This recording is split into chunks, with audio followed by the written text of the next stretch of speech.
Assalamualaikum warahmatullahi wabarakatuh. Sahabat beriman, semua makhluk melakukan ibadah sesuai dengan caranya masing-masing. Manusia, jin, hewan, batu, pohon, dan lain sebagainya. Mereka semua mengagungkan Allah Subhanahu wa Ta'ala lewat tasbihnya. Namun, tidak semua makhluk yang diwajibkan menjalankan syariat para nabi. Akan tetapi, dari golongan jin juga yang berkewajiban beribadah kepada Allah Subhanahu wa Ta'ala. Artinya, hanya manusia dan jin yang terbagi pada dua golongan, yaitu muslim dan kafir.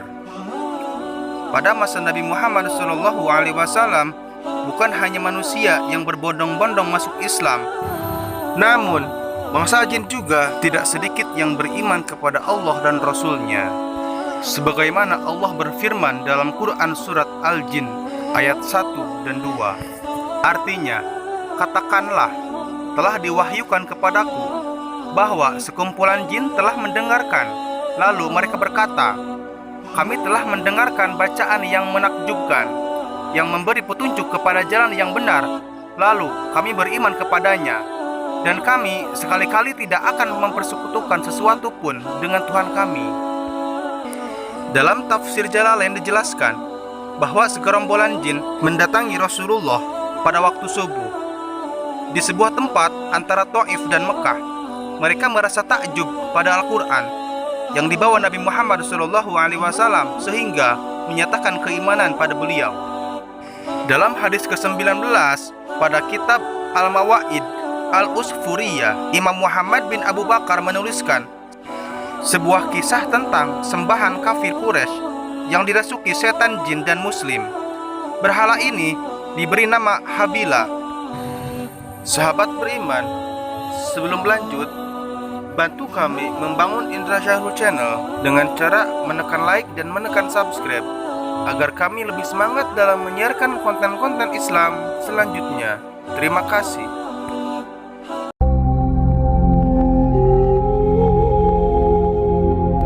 Sebagaimana yang telah kita ketahui, berhala yang disembah kafir Quraisy adalah buatan mereka sendiri dari batu atau permata.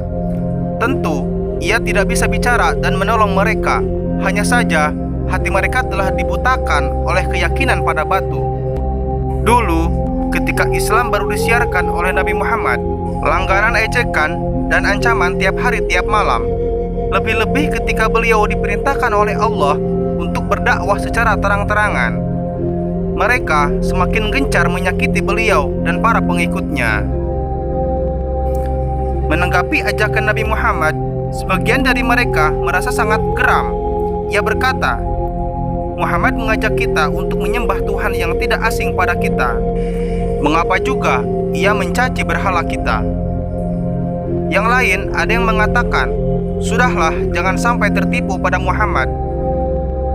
Alasannya, dia berdakwah semua karena harta. Dia hanyalah tukang sihir. Di antara tokoh-tokoh itu, yang paling disegani adalah Walid. Ketika ditanya pendapatnya, dia hanya diam saja. Sontak hal tersebut membuat marah kafir Quraisy yang lain. Sudahlah, tinggalkan aku selama 3 hari. Aku mau meditasi terlebih dahulu, kata Walid. Walid sendiri memiliki berhala dari emas, perak, dan permata. Dua berhala ini didudukan pada sebuah kursi, lengkap dengan pakaiannya. Walid menyembahnya selama 3 hari. Dia tidak pulang ke rumahnya, tidak makan atau minum. Dia sangat menghamba pada berhalanya.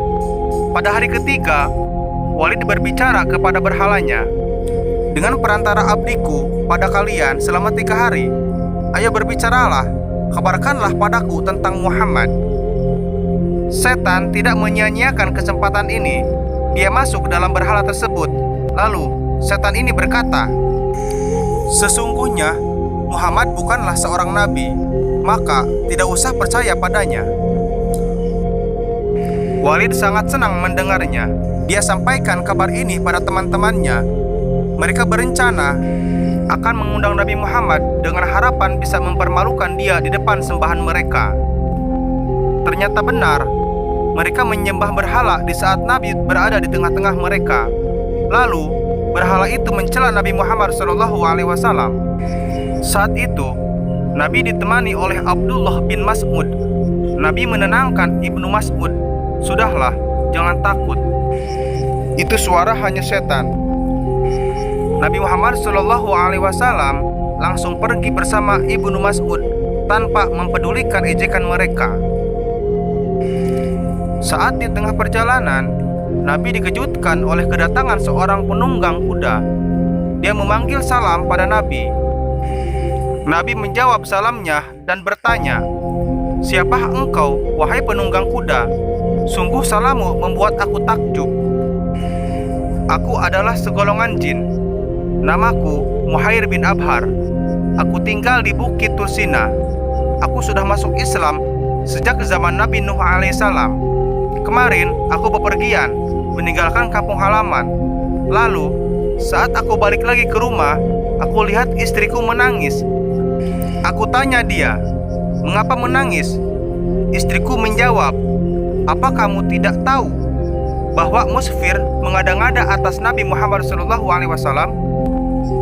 Mendengar jawaban istriku, aku langsung mencari tahu keberadaan Musfir. Ternyata dia ada di sini. Aku sudah membunuhnya. Darahnya masih menetes di pedangku. Aku potong kepalanya, lalu aku kantongi. Badannya aku lemparkan ke neraka. Dia seperti anjing yang terpisah dari kepalanya." Pada hari selanjutnya, kufar Mekah diajak lagi untuk menyembah berhala. Nabi Muhammad SAW hadir dalam pertemuan itu.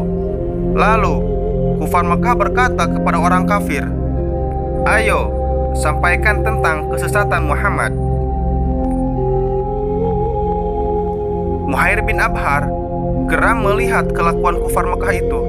Kemudian Muhair bin Abhar minta izin pada Nabi untuk masuk ke dalam berhala yang bernama Habila. Ia ingin mencaci maki kufar Mekah. Ia berkata, "Wahai penduduk Mekah, ketahuilah bahwa sesungguhnya Muhammad adalah Nabi yang sebenar-benarnya.